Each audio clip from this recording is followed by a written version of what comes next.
Hi, my name is Daniel.dalmolin, and I'm a financial planner and retirement planner here with Global Financial Consultants in Singapore. Today I have a few points to discuss with you if you're in that position that you are 3 to 5 years away from retirement. Let's have a look at some points to think about and plan. So you're 3 to 5 years away from retirement. Have you had a look at what percentage of that retirement income will be fixed income? What percentage will be variable income? And what percentage will be discretionary income? Just quickly, fixed income is income coming from a defined benefit pension fund, or in Singapore they have an annuity called CPF Life.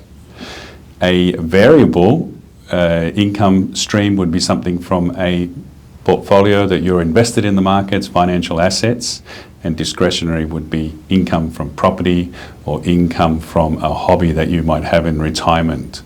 So these are 3 different types of income, and they fluctuate depending on the economic conditions at the time. Point number 2 is, how much income do I really need? Have you really sat down and had a look at different case scenarios where you have a look at what income do I really need in retirement? You can split that into 2 sections.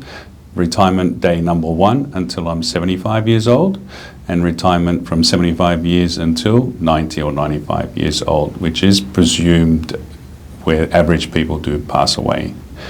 So in those 2-step calculations, what sort of money do I really need? What sort of case scenarios? Some of the other things you need to think about is where you're going to live, what sort of cost of living is there.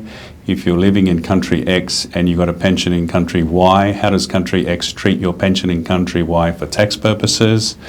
Other points could be what activities can you do in your place where you live now, etc. So things to think about. You should, by now, 3 to 5 years out, you should actually have a place where you want to retire in mind. 3 to 5 years away from retirement, suggestion number 3 would be maybe it's time to consider to de-risking your investment portfolio.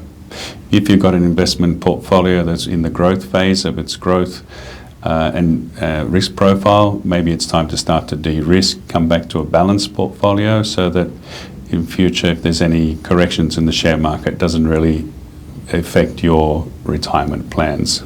Number 4 is the timing of the liquidation of your assets. So you might have different bundles of assets. Usually you take into consideration taxation.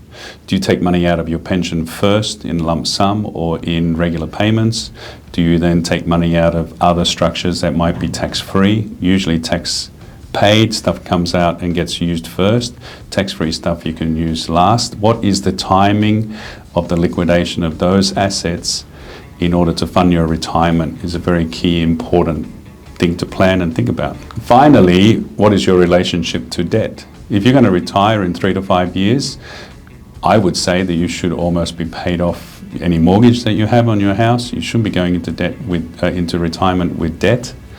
What is your relationship to any debt that you have on investments? Will you be exiting or unwinding that debt before you retire? And then also liquidity in the form of having a reserve or a cash reserve sitting around. Some people in retirement like to have 6 months or 1 year of cash sitting aside in case things happen to their other investments. They can rely on cash to fund their retirement as you're not working. Anyway, here's a few points to think about. If you are 3 to 5 years away from retirement, you haven't done any of this planning as to now, if you want to have a chat, happy to have a talk. If you do like this video, please subscribe. Contact details are below, and thanks very much.